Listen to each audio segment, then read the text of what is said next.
We're having a drawing stream today. Draw it? I'm in the middle of drawing it. I can draw my seahorse. You don't want merge with my seahorse on it? I know how you draw seahorses. You already know Brown Kanye in real life. Is he your brother? Yeah. Is this how you draw a seahorse or not? You forgot the bubbles and the little wings at the back. That's my Amazon Prime account, Brown Kanye. Okay, I didn't expect the sibling rivalry to happen. Or if you have any ideas for Art House Politics designs you would like to sell and to receive if you're a patron, put it in chat. And which of these friends would you like to color first? Cap'n. Where's the horsey? No horsey? Oh, okay. We'll do I killed it. The pink one. Jigglypuff. Jigglypuff. Yeah, her name, please. You know, I speak Russian. Yeah, you know, now that you've said that on stream, you know what I'm about to ask of you. And go ahead and give us a little taste.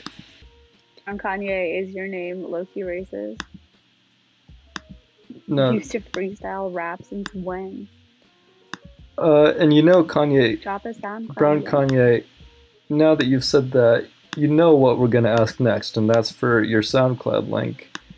And if you can't deliver that to us, you're gonna have to put a freestyle rap impromptu in the chat. And to prove that it's off the dome, it's gonna have to incorporate themes relating to Jigglypuff, the balloon Pokemon. Hassan. Because he's bro-ish. I'm trying to... Me and him are mutuals, but I don't know if he likes me. One of my subscribers got him to play a video of mine on his stream, and he was like, "Oh, this one's for Zoomers. There's so many edits because none of you can pay attention for 5 minutes." Restore the soul of this nation. LGBTQ. That's a direct line. That's literally a direct line from his campaign. He's gonna restore the soul of this nation is like his line. With the tax code. What did they do? Like, a bunch of people in his chat said it was cringe. A bunch of them said poggies. Poggies, poggies, poggies.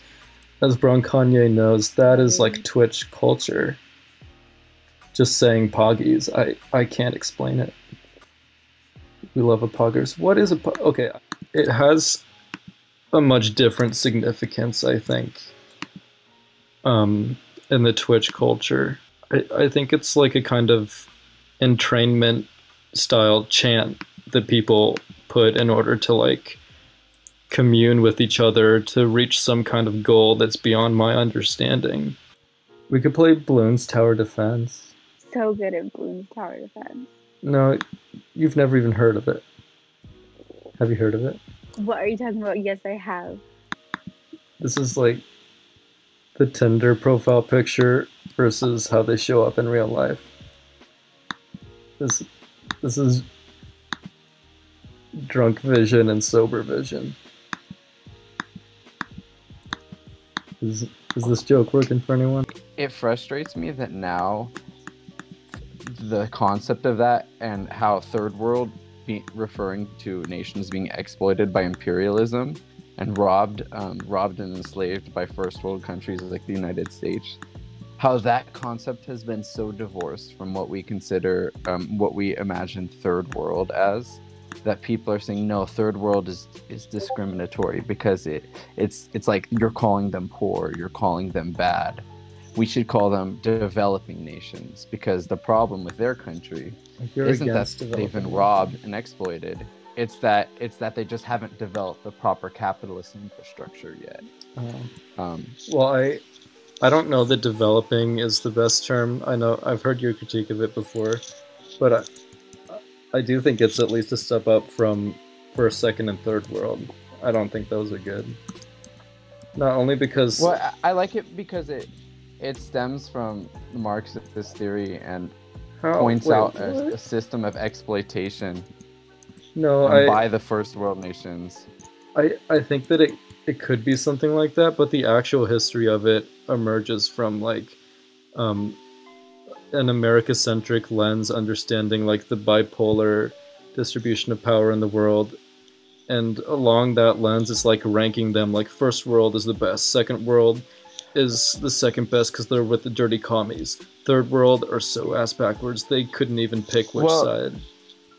So my understanding is maybe like in academia, that's where like it got mentioned. But my understanding is that where it rose to prominence was through Maoism, and Mao actually used that framework a lot for his revolutions. Not that I'm a Maoist, but that's at least where I started learning about that. Yeah, there's a because you hear people talk about Maoist third worldism, like I guess from that perspective, it's different. I think like at least in my social context, and probably yours, like in America, I do think there's like a kind of stigma, both like anti-poor, like global South, and drawing on Cold War anxiety that is attached to it, even if in another context it might be woker. Calling a country a third world country has been so divorced from its origins as a critique of imperialistic power structures and capitalism that it just means, oh, it's just a poor country, oh, it's just poor people live there, you know. And instead of being like, oh no, that's a country that we exploit for the raw materials and labor. Bear Punch said we're doing Ike before Tim went. Oh, Ike is the most difficult, hardest one. That's okay. It's not illegal stuff. That's TOS. That's TOS. Poggers. What? See, you don't even speak Discord. You're trying to talk about illegal stuff, and you don't even speak Discord. No, so that I'm actually talking about legal things. Or capping. Fairprint reply third world developing. At what point do we want to reclaim a word as opposed to forming a new one? Is it Foucault who talks about like the genealogy of language? I think it has to do with like... Yeah, and Audre Lorde and a bunch of other black lesbian feminists. Oh, go ahead. No, it's you. No, go ahead. I was just gonna say, I feel like it's just about how like power is produced and reproduced and exchanged through the course of words, and you need to look at like the history and then the context it is now. And it's like, at some point, if a word has been soiled by stigma and association, it might take more effort to reclaim it than it would be to just substitute a new word. You know what that reminds me of? Wait, hold on. Captain needs The Office? hold on. Captain's on go the ahead, docket. Go ahead. No, don't be a pushover. No, go ahead. I'm not a pushover. Go ahead. Right, we have to circle back to Captain Turtle talking about Foucault, because she actually knows about philosophy way better than I do. No, I don't. Oh, teach me. It's totally fine. 'Cause I don't know anything about it. I don't know anything. But please just say what you upset me, because Captain Turtle is really smart, but she's shy too. Are there a lot of intersections between math and philosophy? Yeah. I think so. There's someone named Bordeaux who tried to like prove communism using set theory. Jesse, check out. I feel like philosophy in general is really mathematical, because once you get to the original thought stuff, when you are creating a new theory or talking or anything, you're gonna want to like have the same sort of strict proof that math people do, and so it's pretty much the same thing. It's just in one case you're talking about like numbers, in another case you're talking about ideas. Yeah, like logic is very much like in the lane of both philosophy and math. She's arguing against us in the chat. Like, you're a guest on I'm arguing against Brown Kanye. Cap equals a lie. Capping. That's cap equals that's a lie. He's talking about Center for American Progress. The third graders like... Third grade is my favorite. Martin Luther King's assimilatory politics is just trying to make peace with the white man. It'll never happen. I'm in third grade. I want my nappy nap. And I want black nationalism now. No, I don't teach. I'm not a teacher. Like, I enjoyed third grade as a third grader. What? Okay, so I wish I were a as teacher though. as an ex third grader, what are some of the things you enjoy that we need to be implementing?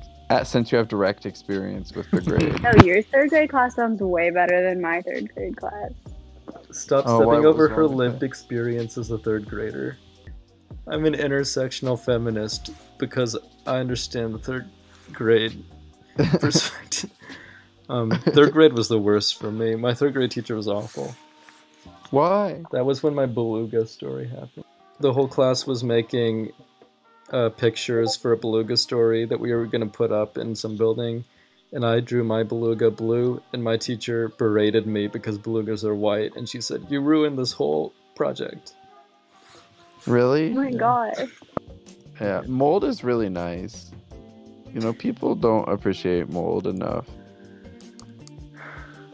Alright, I guess we're talking about how good mold is. Mold is awesome. So all the characters here are some of the leftist characters from the Political Alignments of Smash Brothers video. So that's why So good at Smash Brothers. Who is? she's saying she is, but she's being Me. ironic.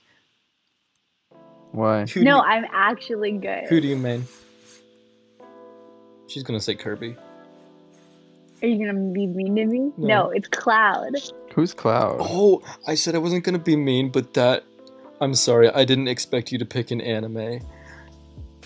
I hate every anime character is is the Cloud? same to me. I hate them from Final Fantasy. He's Yeah. imagine Fire Emblem, but more boring and generic. Oh, that sucks. Yeah. I'm sorry, I'm bullying Cap'n again. Oh no. Brown Kanye mains Link and Villager. Oh, I'm pretty close. I main Toon Link and Pikachu, but I'm trying to get Isabelle as my third. I only got Isabelle because I think she's cute. Her playstyle made no Who is sense it? to me. This is Isabelle. Who is Isabelle? From Animal House? Yeah. You're busy with your next chess move, aren't you? My one with a cross is red. I don't know what that means. Your if one it's with the bad or cross. good. I don't know which one's the Is that queen the and one's the bishop? queen. The king. The one with the cross is the king, Does that right? mean I you're in don't check? know. Yeah, you're in check. You gotta move your king out. It's what do you call it? Oh no. Can you see my game? Yeah. For everybody's watching Yeah. your shame right now. Okay, Oh. good move. Move your queen. Hmm. Jesse, your queen's about Your to get queen. eaten by the horse. Which one's the queen? your The one with crown. the cross? The crown. crown. The crown. Brown Kanye, they need our Okay. help. I've played chess about 4 times my entire life. You're doing So pretty I'm not well. too upset. And now Brown Kanye promised a Yeah. really good move. Where? How can you tell? Oh, and he forks I don't the understand queen and what's happening. king. Cap and What Turtle. does that mean? Are you What does that seeing even this? mean? That is the What does it best mean to fork chess something? playing I think I've seen all season. Oh, and it's basically What? over. The king is so overexposed. He's flinging units left and right. I was not thinking on that at that level at all. I was just Ooh, like, I oh. can put this piece on the brown square. Yeah, Fun. exactly. I'm trying my best. I haven't been paying. How is this game still?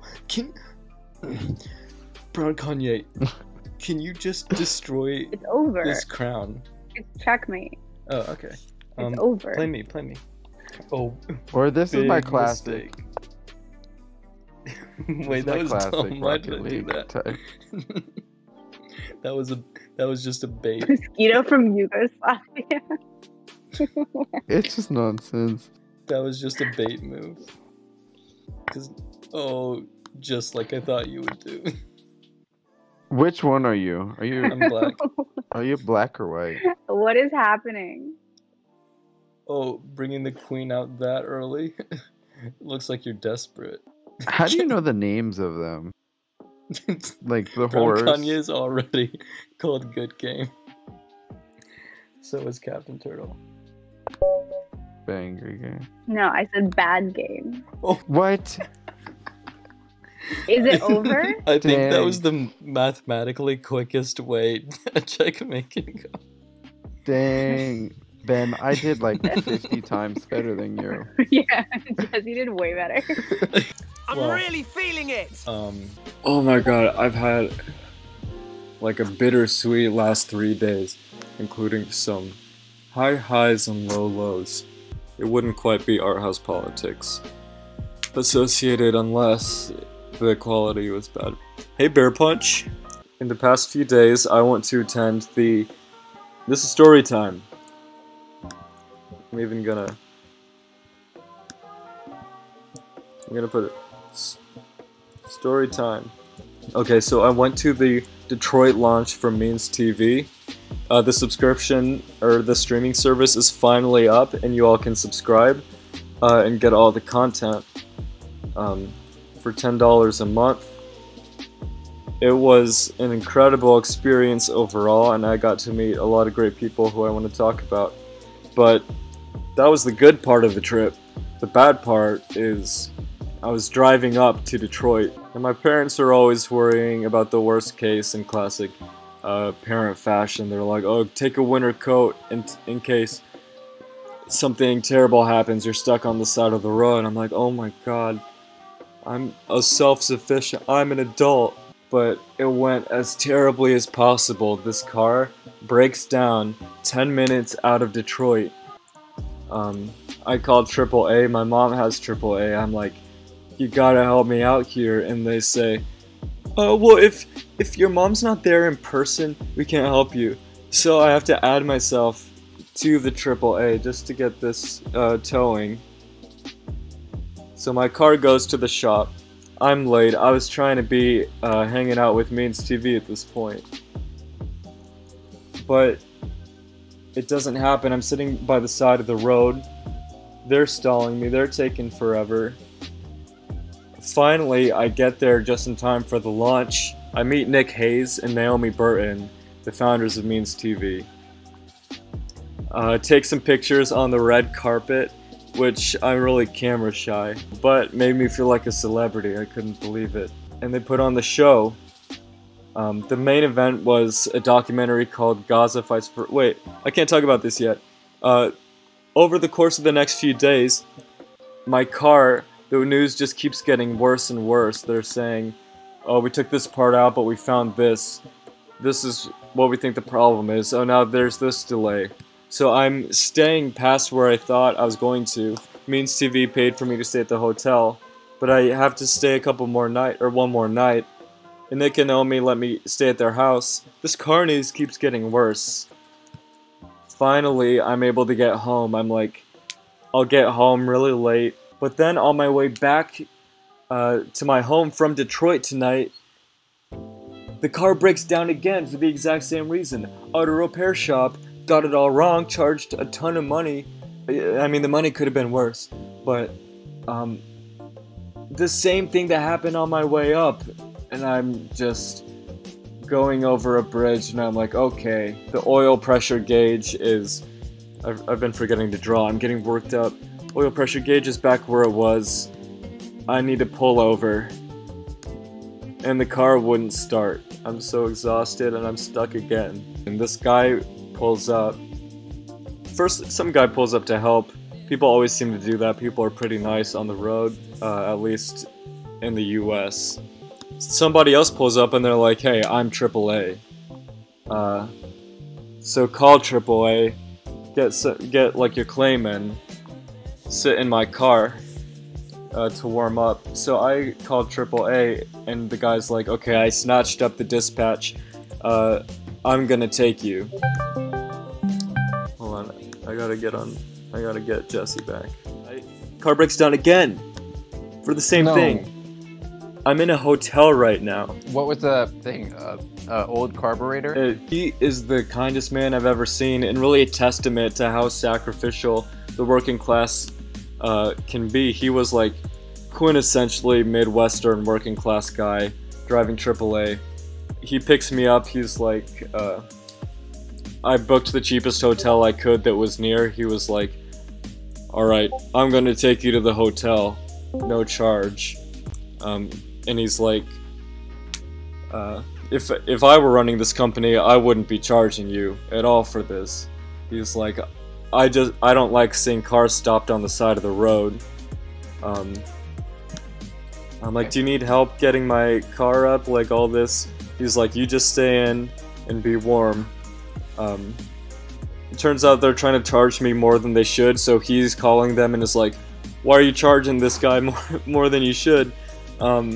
Like everything, he's just being such a nice guy, like so generous and helpful. And it's like late at night too, and he has this like shitty job. And that I've heard America has really good like short-term empathy. Like you see someone on the side of the road, a lot of people will stop. But the US struggles with like more systematic empathy. It's a lot of working class people. Not to essentialize, he's just one guy. He's a really nice guy. But like really care about other people. I ended up like tipping him what I would have paid for the Uber to get to the hotel. He's like, no, you're probably gonna need this money. And I was like, no, I got more cash.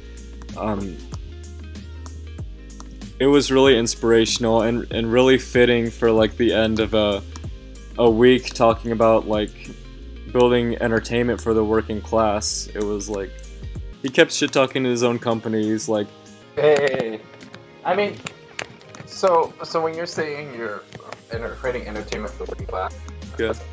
What's the difference between that and like leftist entertainment? Well, it is leftist entertainment, like in the sense that the leftist message is pro-working class, but one of the top people at Means TV and people who are going to be featured, they'll have a show in March, are Brett Payne and Brian Quimby. They do Street Fight Radio, a really popular podcast, and they're as working class as you can get. They started Street Fight Radio about working class experiences, like they talk to and have a call-in for working class people, and it's like they really understand the economic justice component and they live it out in their real lives, and they take that experience to for like the kind of content they put out on their podcast and on Means TV. I'm more economically privileged. Maybe a lot of filmmakers are from there, but the idea is this is content that like upholds the values of working class people in a way that what you see on Netflix made by big studios and doesn't depict the world as it really is. It's worth it for the first month just for the Gaza Fights for Freedom documentary alone.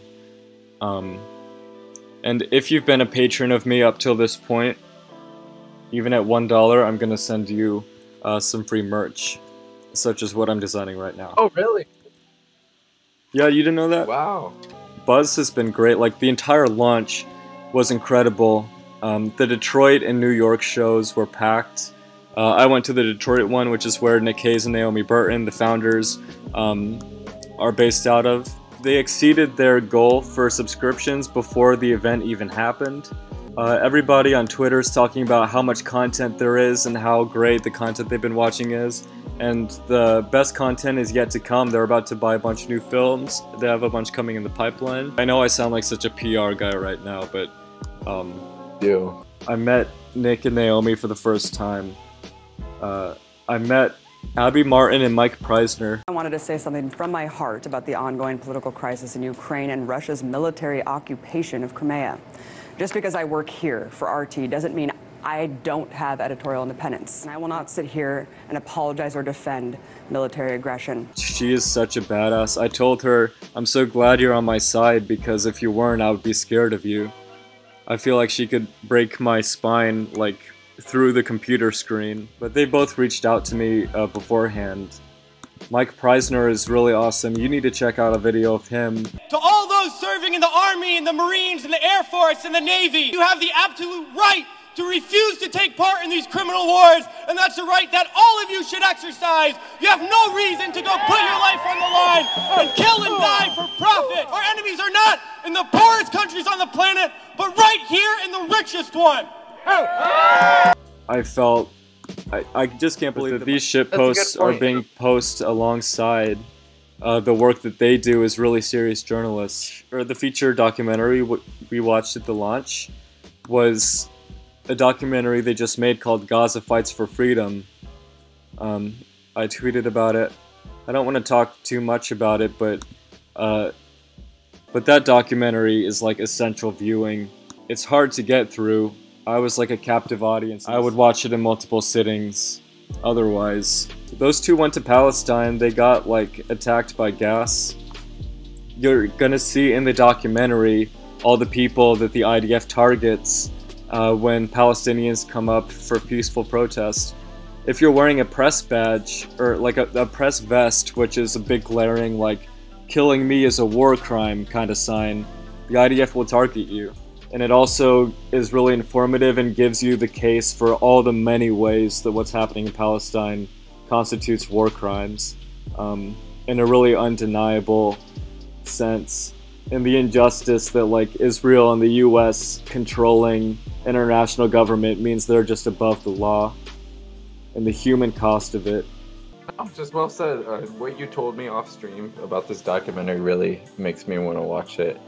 And thankful that hopefully it seems, at least in the Democratic Party, that the narrative around Israel is finally starting to shift. And I feel we have Sanders to really thank for that. We needed somebody who had a background of either living in Israel or just being Jewish to give people the okay to criticize racism.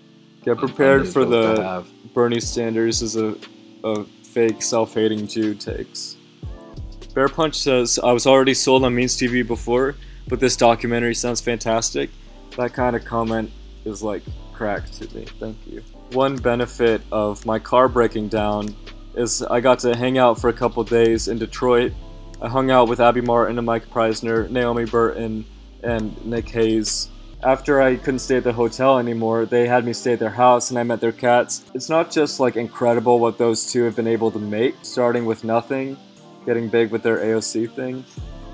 They're really smart and really hardworking, and they're super nice.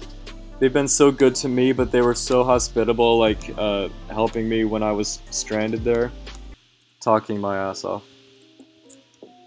I'm just in a hotel now drinking beer that I found on the shelf. Right now? Yeah. So you're not back yet? No, because I got halfway home and my car broke down. Oh, University of California, Santa Cruz graduate workers and TAs have been on strike for, almost a month now, I think it is. Basically, they want COLA, which is a cost of living allowance, and basically meaning that, as inflation happens, workers should get paid along with that inflation, which is very fair, and is something that hasn't happened with our minimum wage, which... it's something that, like, if that doesn't happen in a job in the US, if you don't have a COLA, like, they're ripping you off.